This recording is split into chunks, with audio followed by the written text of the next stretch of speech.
Cuando abrió los ojos, un rayo de sol se deslizaba por el tragaluz, pero no se levantó. Se sentía caliente y se puso a pensar mirando en torno suyo. Se decía que jamás tendría un rincón así para lavotearse. El lavabo, sobre todo, llamaba su atención y pensaba que no era cosa difícil ir siempre limpio con tantos botes y frasquitos. Esto le hizo pensar amargamente en su vida frustrada. Se le ocurrió que tal vez se había equivocado. No se gana nada frecuentando el trato de la gente miserable. Hubiese debido no ser rebelde y haberse entendido con los Rubón. Después rechazó ese pensamiento. Los Rubón eran unos bribones que le habían robado, pero la tibieza y la blandura del diván seguían suavizándole y procurándole un vago pesar. Después de todo, los insurrectos le abandonaban, dejándose derrotar como unos imbéciles.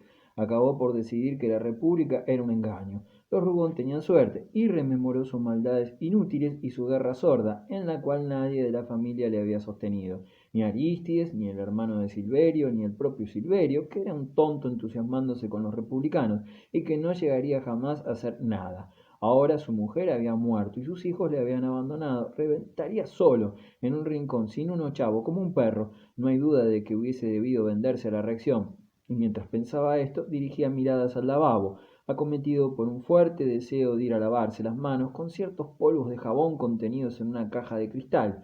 Como todos los haraganes a quienes alimentan una mujer o sus hijos, Macar tenía gustos de peluquero, y aunque llevaba los pantalones remendados, le gustaba llenarse el pelo de aceite de olor. Se pasaba horas enteras en la barbería, donde se hablaba de política y el dueño le peinaba entre dos discusiones. La tentación llegó a ser demasiado fuerte y Macar se instaló ante el lavabo, se lavó las manos y la cara, se peinó, se perfumó y se hizo un aseo completo.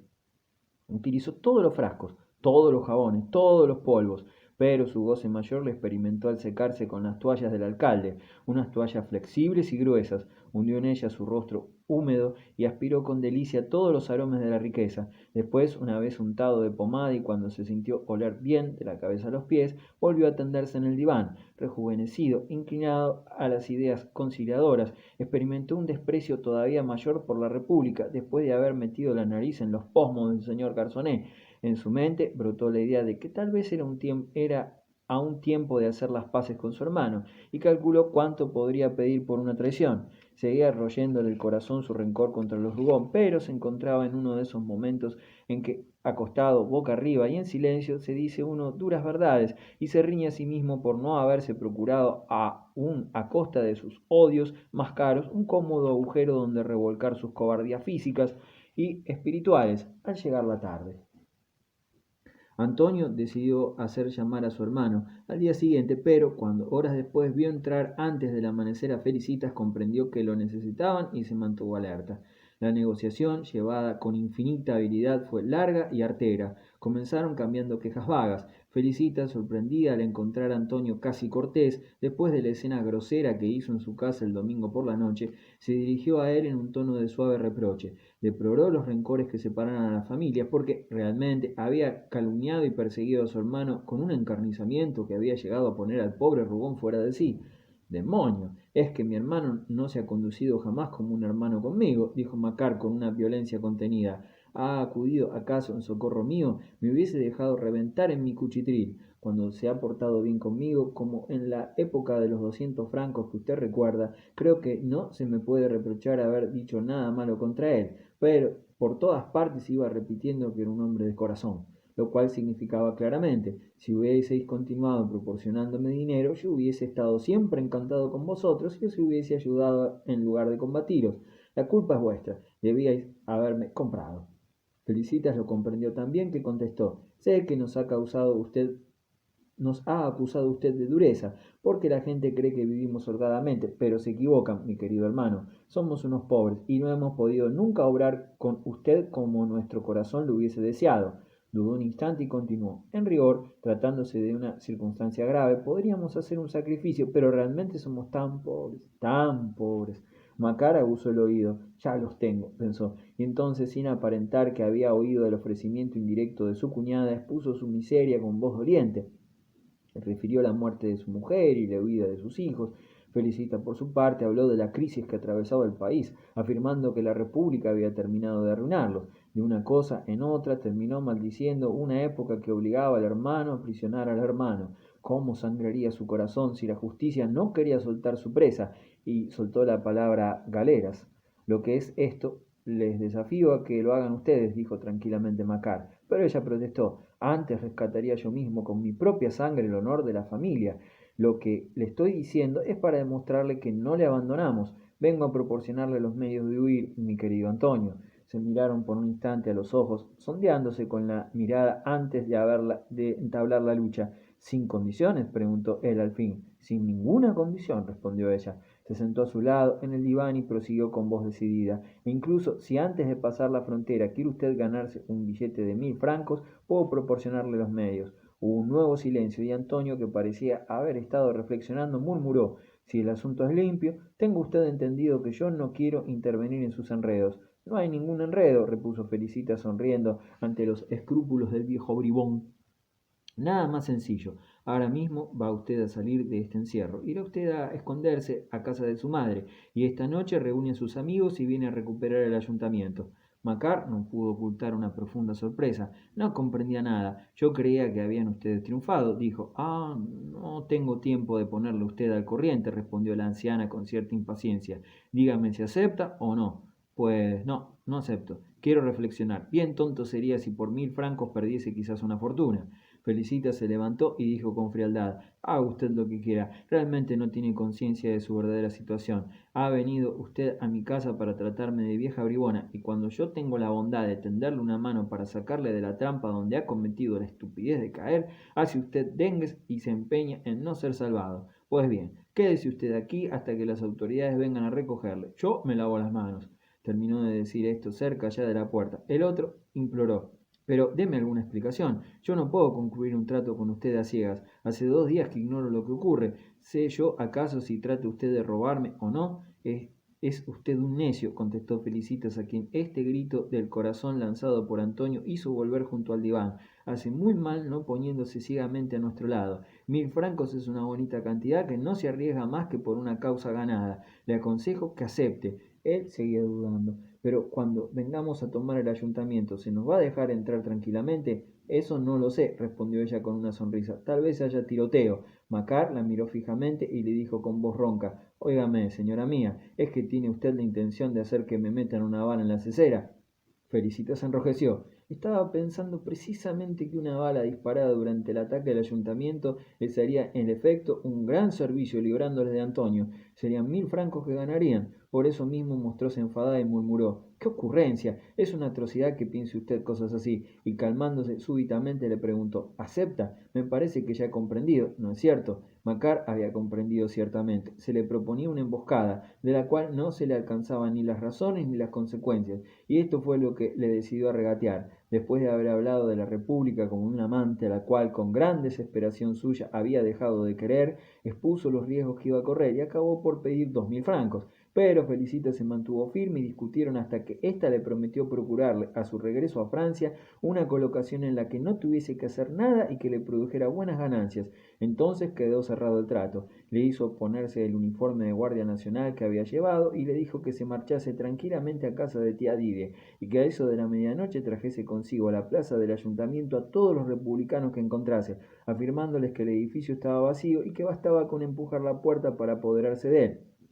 Antonio solicitó arras y recibió 200 francos. Felicita se comprometió a entregarle los 800 restantes al día siguiente. Los Rubón aventuraban en esto los últimos ochavos de que disponían. Cuando Felicitas bajó, se quedó un momento en la plaza para ver salir a Macar, el cual pasó tranquilamente por delante del cuerpo de guardia, sonándose antes de salir del cuarto tocador. Había roto de un puñetazo el vidrio del techo para que creyesen que había huido por allí. Es cosa hecha, dijo Felicitas a su marido al volver a su casa.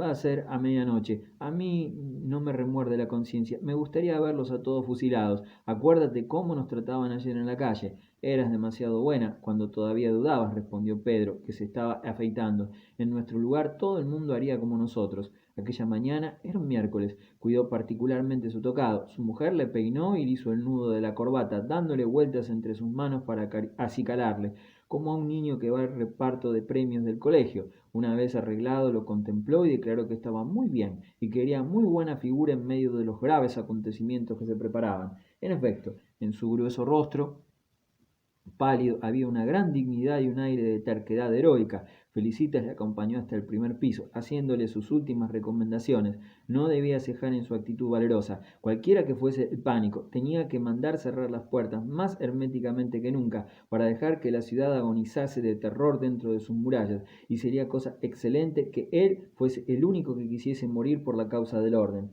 ¡Qué día! Todavía hablan de él los Rubón como de una batalla gloriosa y decisiva. Pedro se encaminó directamente al ayuntamiento sin inquietarse por las miradas y las palabras que sorprendió al paso. Instalóse en su despacho magistralmente, como un hombre que está dispuesto a no dejar ya nunca el cargo. Entonces envió sencillamente unas líneas a Roudier para avisarle que volvía a tomar el poder. Guarde usted las puertas, decía, sabiendo que sus palabras podían hacerse públicas. Yo guardaré el interior y haré respetar las propiedades y las personas. En el momento en que las malas pasiones renacen y triunfan es cuando los buenos ciudadanos deben tratar de ahogarlas aún a costa de su vida.